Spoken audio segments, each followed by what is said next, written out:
요한 1, 2, 3서 6강입니다. 오늘 제목은 행함과 진실함으로 사랑하자. 본문 말씀은 요한일서 3장 13절로 24절입니다. 5강 요점을 이렇게 잠깐 말씀드리면요. 하나님 아버지께서 우리에게 어떠한 사랑을 보여주셨는지를 생각해보라.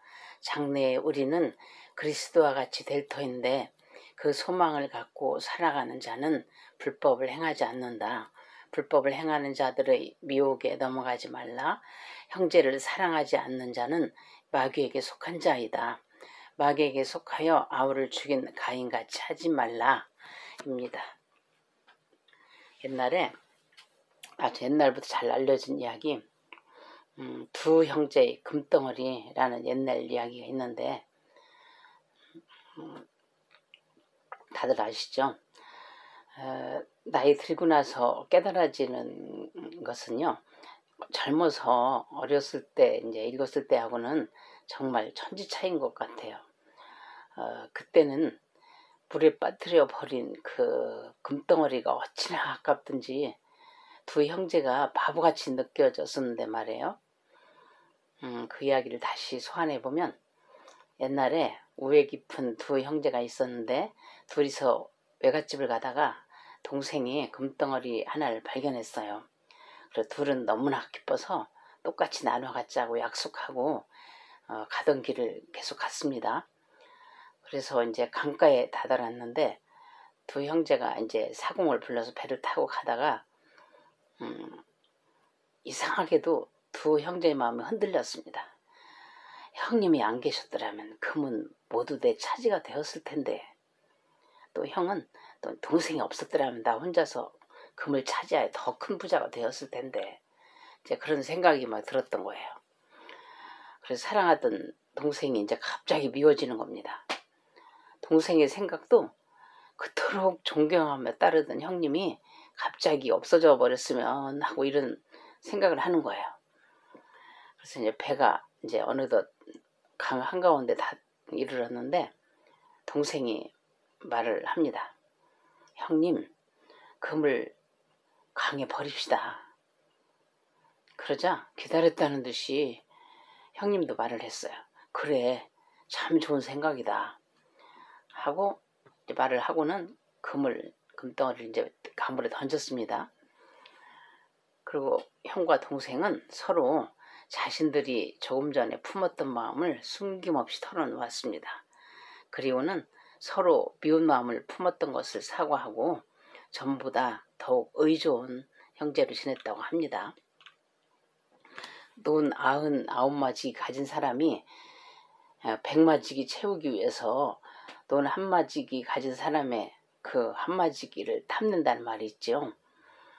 이 세상은 물질 세계와 영의 세계가 공존하지만 물질은 눈에 보이기 때문에 인간은 물질에 많이 현혹됩니다. 이 세상의 범죄 사건은 견물생심이라고 거의 다 물질 때문에 일어나는 것 같습니다. 사도 요한도 요한일서 2장에서 경고했죠. 2장 15절 17절을 다시 보면요. 이 세상이나 세상에 있는 것들을 사랑하지 말라. 누구든지 세상을 사랑하면 아버지의 사랑이 그 안에 있지 아니하니 이는 세상에 있는 모든 것이 육신의 정욕과 안목의 정욕과 이생의 자랑이니 다 아버지께로부터 온 것이 아니요 세상으로부터 온 것이라. 이 세상도 그 정욕도 지나가되 오직 하나님의 뜻을 행하는 자는 영원히 거하느니라 했습니다. 13절 본문 들어갑니다.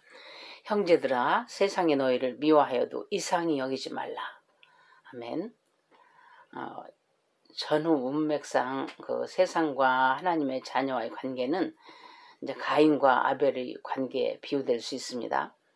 하나님이 나중에는 이제 아벨 대신 셋이라는 아들을 주셨지만요.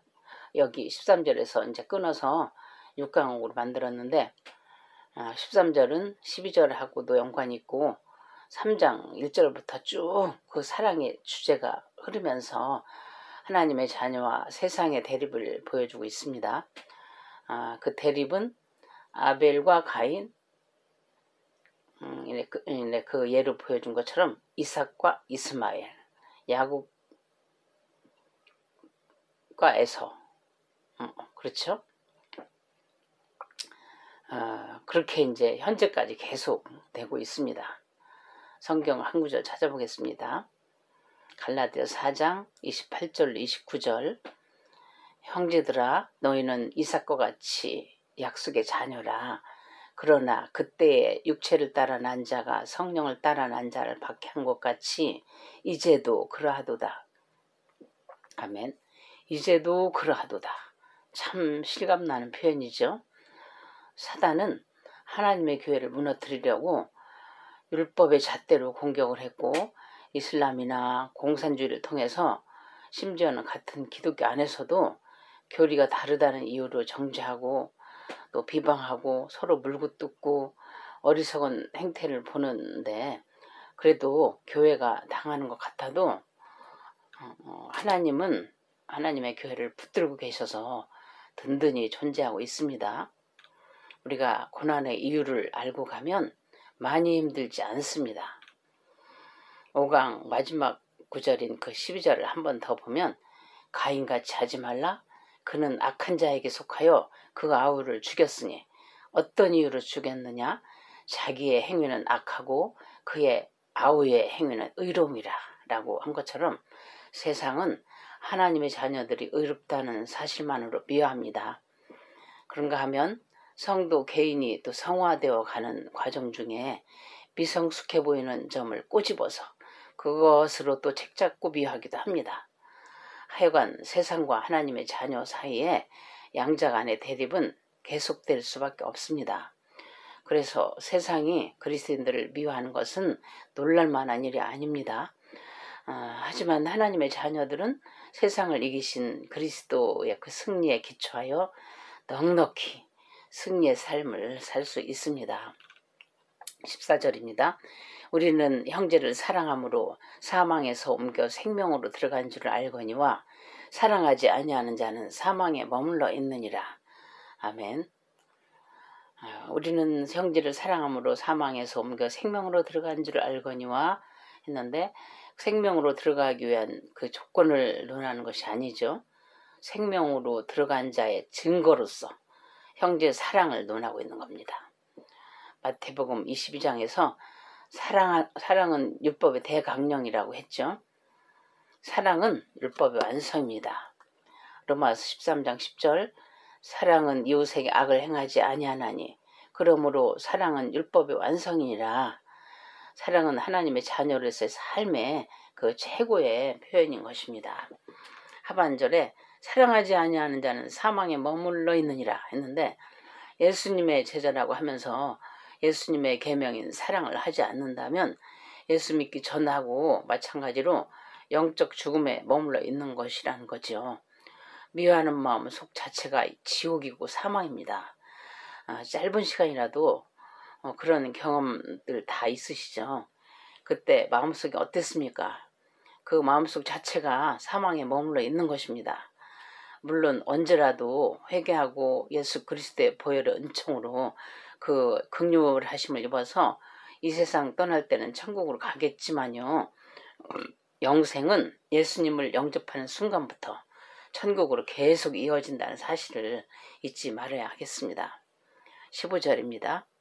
그 형제를 미워하는 자마다 살인하는 자니 살인하는 자마다 영생이 그 속에 거하지 아니하는 것을 너희가 아는 바라. 아멘. 그 형제를 미워하는 자마다 살인하는 자래요. 요한은 사랑하지 않음이라는 그 개념에서 미워함이라는 개념으로 이렇게 발전시켜서 진술하고 있습니다. 이 본문은 분명 이제 12절을 이제 반영한 것인데 세 가지, 즉 이제 사랑하지 않음, 미워함, 살인을 이렇게 동일한 것으로 이렇게 보여주고 있습니다. 그러니까 사랑하지 않는 자는 미워하는 자요, 또 미워하는 자는 살인한 자라고 이제 한 거죠. 살인자는 회개해도 소용없다라는 뜻은 아닙니다. 예수께서도 자기를 죽이려는 자들에게 그들의 사죄를 위해서 기도하셨죠. 사도 요한이 말씀하는 그 본문의 뜻은 미움이 잠재적인 그 살인이라는 것입니다. 말하자면 살인은 미움과 시기에서 비롯된다는 것입니다. 살인하는 자의 그 현재는 영생과 무관하다는 것이죠. 말하자면 후에 회개해도 소용없다는 뜻은 아니고요. 살인하는 자의 그 현재는 그 살인하는 자는 그 영생과 무관하다라는 것을 이제 강조하고 있는 것입니다. 16절입니다. 그가 우리를 위하여 목숨을 버리셨으니 우리가 이로써 사랑을 알고 우리도 형제들을 위하여 목숨을 버리는 것이 마땅하니라. 아멘. 그가 우리를 위하여 목숨을 버리셨으니 우리가 이로써 사랑을 알고 했는데, 요한은 그 15절에서 이제 미워하는 자의 표본으로 가인을 내세웠죠. 그리고 또 여기 16절에서는 사랑하는 자의 표현으로 그리스도를 언급하고 있는데, 자신이 이제 강조하고 있는 사랑이 어떤 사랑인지 그것을 제시하고 있습니다. 사랑의 본보기로 그 예수 그리스도의 십자가 사건을 제시하는 거죠. 하나님과 그리스도에게 속한 우리가 그리스도의 하신 일을 본받아 자기 희생적인 그 사랑을 행하는 것이 그 당연하다라는 것입니다. 예수께서 친히 친구를 위하여 목숨을 버리는 것이 가장 큰 사랑이라고 하셨는데, 그리스도인이 마땅히 행해야 할 그 사랑이 자기 부인이다라는 것을 보여주고 있습니다. 17절입니다. 누가 이 세상에 재물을 가지고 형제의 궁핍함을 보고도 도와줄 마음을 닫으면 하나님의 사랑이 어찌 그 속에 거하겠느냐. 아멘. 사랑하는 방법도 대상에 따라 여러 가지 모양으로 사랑이 하는데 구체적인 한 가지를 제시하고 있습니다. 좀 더 구체적으로 적용을 해보자면, 멀리 갈 것 없이 바로 곁에 있는 형제가 형편이 어려운 상태를 보았는데 외면하고 계속 보고만 있으면, 그리고 모른 척 마음을 닫아버리고 말면 그 속에 하나님의 사랑이 있다고 할 수 있겠느냐 이겁니다. 하나님의 사랑하심과 같은 사랑으로 사랑의 행위를 보여라 이겁니다. 여기서 예수님은 우리를 위하여 목숨을 버리셨지만 우리가 목숨이 하나인데 이제 어떻게 목숨을 버리면서 사랑할 수 있을까? 선교사도 아닌데 라고 생각할 수도 있습니다. 사랑의 원자탄이라는 별명을 가지신 그 손양원 목사님처럼 두 아들을 죽인 철천지 원수 같은 놈들을 수양아들로 삼는 그런 일은 아무나 하나라고 생각할 수 있습니다. 그렇습니다. 누구나 그런 상황에 처하는 것도 아닙니다. 다만 멀리 갈 것 없이 내 집 앞에 나사로를 외면하지 말고 돌보면 되는 것입니다. 부자와 나사로의 이야기에서 그 부자는 곡식을 쌓아둘 곳이 없어서 창고를 더 지어서 쌓아놓고 배 터지게 먹고 놀면서 병들고 굶주려 죽어가는 나사로를 외면했습니다. 마태복음 25장에서 예수님은 너희가 여기 내 형제 중에 지극히 작은 자 하나에게 한 것이 곧 내게 한 것이니라 하시고, 이 지극히 작은 자 하나에게 하지 아니한 것이 곧 내게 하지 아니한 것이니라 라고 말씀하셨습니다. 18절입니다. 자녀들아, 우리가 말과 혀로만 사랑하지 말고 행함과 진실함으로 하자. 아멘. 그래서 행동으로 옮겨지지 않은 사랑은 공허한 것일 수 있습니다. 물론 물질적으로는 끼니를 걸을 정도로 어려운 형편이면 할 수 없는 일이기 때문에 하나님께 그 형제를 위해서 몸부림의 기도는 올려드릴 수 있죠. 우리가 적극적으로 당장 내 집 대문 앞 가까이에 있는 나사로를 도와야 하는 상황도 있습니다만, 그와는 다른 상황에서 아까 그 두 형제의 금덩어리 이야기처럼 형제 사랑에 금이 가지 않도록 하는 그런 세심한 배려를 해야 하는 경우도 있습니다. 말과 혀로만 사랑한다는 것은 실천이 없는 사랑을 말하는 거고요. 행함과 진실함으로 사랑하자는 것은 실천에 옮기는 사랑을 말합니다. 즉 행함은 사랑의 역동적인 면을 나타내고 진실함은 사랑의 질적인 면을 나타냅니다. 야고보서 2장 15절에 17절에 나오는 것처럼 만일 형제나 자매가 헐벗고 일용할 양식 없는데 너희 중에 누구든지 그에게 이르되 평안히 가라, 덥게 하라, 배부르게 하라 하며 그 몸에 쓸 것을 주지 아니하면 무슨 유익이 있으리요.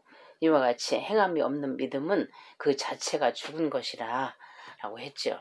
사도 요한도 야고보처럼 사랑의 실천을 강조하면서 하나님에게서 난 자마다 의와 사랑이 있어야 함을 요약해주고 있습니다. 19절입니다. 이로써 우리가 진리에 속한 줄을 알고 또 우리 마음을 주 앞에서 굳세게 하리니. 아멘. 이로써. 그러니까 10절에서 18절까지 계속 형제 사랑에 대해서 이제 언급해 왔는데, 그렇게 행함과 진실함으로 사랑함으로써 진리에 속했다는 것을 알 수 있다는 것입니다. 주 앞에서 두려움 없이 담대할 수 있다는 것입니다. 20절로 21절입니다.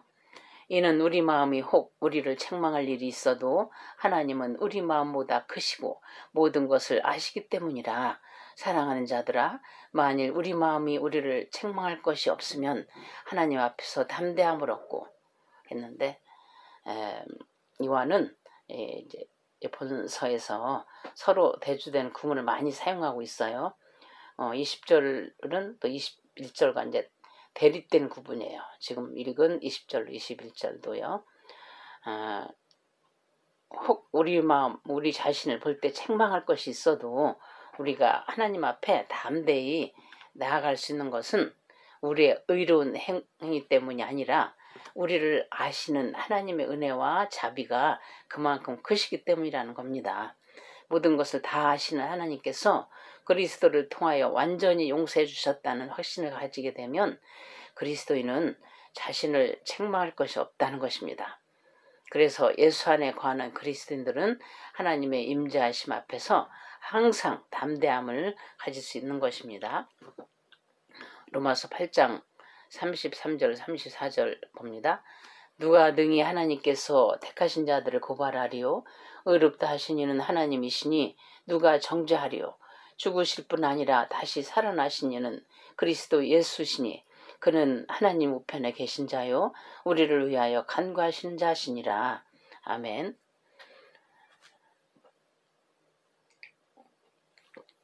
22절입니다. 무엇이든지 구하는 바를 그에게서 받나니 이는 우리가 그의 계명을 지키고 그 앞에서 기뻐하시는 것을 행함이라. 아멘. 우리를 자녀 삼으신 아버지 하나님은 자녀인 우리가 구하는 기도에 응답하시는 분이시죠. 하나님 보실 때 급하게 들어주셔야 하는 즉각적인 응답이 있고 기다리라는 응답이 있고 구하는 것이 잘못되었을 때 더 좋은 것을 주시고자 시간을 오래 끄는 경우가 있을 뿐이지 응답이 없는 기도는 없습니다. 즉각적으로 응답하신다는 사상은 신약 성경 여기저기 많이 나옵니다. 구하라 주실 것이요 등등 나오는데, 그러나 이 응답에 대한 약속에는 선행 조건이 있어요. 모든 기도가 하나님의 뜻에 합당해야 돼요. 그리고 예수 그리스도의 이름으로 드려져야 돼요. 요한복음 15장 7절 봅니다. 너희가 내 안에 거하고 내 말이 너희 안에 거하면 무엇이든지 원하는 대로 구하라. 그리하면 이루리라 했습니다. 내가 예수 그리스도 안에 있고 예수 그리스도의 말씀이 내 안에 있을 때, 그러니까 약속의 말씀을 믿고 그 말씀을 의지하여 기도하면 이루어진다는 것입니다. 하반절에 이는 우리가 그의 계명을 지키고 그 앞에서 기뻐하시는 것을 행함이라 했는데, 그리스도인들이 계명을 지키고 그 앞에서 기뻐하시는 것을 행하는 것은 하나님 앞에 내세울 만한 공적이 아니라 마땅히 신자의 마땅한 의무죠. 그런데 하나님이 기뻐하시는 것을 행하는 것이 기도 응답의 조건이 되는 것은 아니지만, 이치적으로 생각해 봐도 말씀에 순종하면 하나님 기뻐하신 일을 행하면 기도를 더 잘 들어주신다는 것을 알 수 있습니다. 예수께서도 요한복음 8장 29절에서 보면 나를 보내신 이가 나와 함께 하시도다. 나는 항상 그가 기뻐하신 일을 행함으로 나를 혼자 두지 아니하셨느니라 라고 하셨습니다. 부모 말에 순종하는 자녀에게 부모는 자녀가 좋아하는 것을 해주고 싶어 합니다. 그렇다고 기도 응답을 위해서 하나님께 순종하라는 말은 아닌데, 순종할 때 하나님이 주시는 그 복도 따라온다는 건 분명합니다. 23절입니다. 그의 계명은 이것이니 곧 그 아들 예수 그리스도의 이름을 믿고 그가 우리에게 주신 계명대로 서로 사랑할 것이니라. 아멘. 믿음과 사랑은 불가분리의 관계를 맺고 있죠. 믿음은 사랑의 근거이고 사랑은 믿음의 증거입니다. 24절입니다. 그의 계명을 지키는 자는 주 안에 거하고 주는 그의 안에 거하시나니 우리에게 주신 성령으로 말미암아 그가 우리 안에 거하시는 줄을 우리가 아느니라. 아멘. 23절에서 언급된 그 두 가지 계명, 믿음과 사랑, 그 계명을 잘 지키는 자는 그리스도 안에 거하시는 하나님 안에 거하고 하나님도 역시 그 안에 거하신다는 거지요. 주님이 우리 안에 거하시는 줄 어떻게 합니까? 우리에게 주신 성령으로 말미암아 하는 것입니다. 성령은 그리스도인이 주 안에, 주가 그리스도 안에 거하신다는 그 약속이 그 확실하다는 그 보증입니다. 18, 19절에서는 우리가 사랑하기 때문에 주께서 우리 안에 거하시는 줄 안다 했는데 이번 23절, 24절에서는 성령을 등장시키죠. 성령을 통해서 안다라고 하고 있습니다. 저자는 그 사도 요한은 주 안에 거하기 위해 그리스도인이 행해야 할 그 사랑이 인간적으로는 불가능하고 또 사랑을 행할 수 있는 것도 우리 인간적인 방법으로 그 힘으로 하는 게 아니라 오직 성령을 통해서 주어지는 하나님의 선물이다라는 것을 보여줍니다. 성령은 그리스도인에게 각종 은사를 주시고 그리스도인들 하여금 의롭게 행하고 서로 사랑할 수 있도록 도와주십니다. 그때 그리스도인들은 이제 이런 성령의 사역을 통해서 하나님께서 그리스도인 안에 내주하신다는 것을 알게 되죠. 사랑이 능력입니다. 늘 사랑을 구하십시오. 배우자에게 사랑이 식어져서 무덤덤해진 상태이든 못마땅한 그 이웃들이 있든 그 영혼을 사랑하게 해달라고 구하면 그것은 주님의 뜻대로 구하는 기도이기 때문에 들어주십니다. 누굴 미워해 본 적이 없다고 할 사람은 없을 겁니다. 누가 나에게 상처를 주면 짧은 순간이라도 미운 마음이 들지 않습니까? 때론 미워하지 않지만 상대의 상태를 세심하게 살피지 못함으로 상처를 주는 경우도 있고 상대가 상처를 주지 않았는데 상처를 받는 경우도 있고 이미 가지고 있는 상처가 치유되지 않았기 때문에 그 보호막이 얇아서 다시 상처에 상처가 거듭되는 경우가 많은데 멘탈이 약한 사람 더 그러기가 쉽죠. 그래서 사랑을 구하고 성령을 구해야 합니다.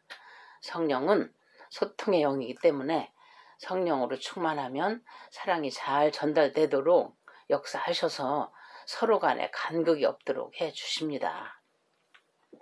오늘 말씀을 요약해 보면요.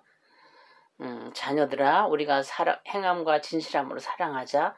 하나님의 계명은 그 아들 예수 그리스도의 이름을 믿고 그가 우리에게 주신 계명대로 서로 사랑하는 것이다. 그리스도의 계명을 지키는 사람은 그리스도 안에 있고 그리스도께서도 그 사람 안에 계신다는 것을 우리는 성령을 통해서 알 수 있다.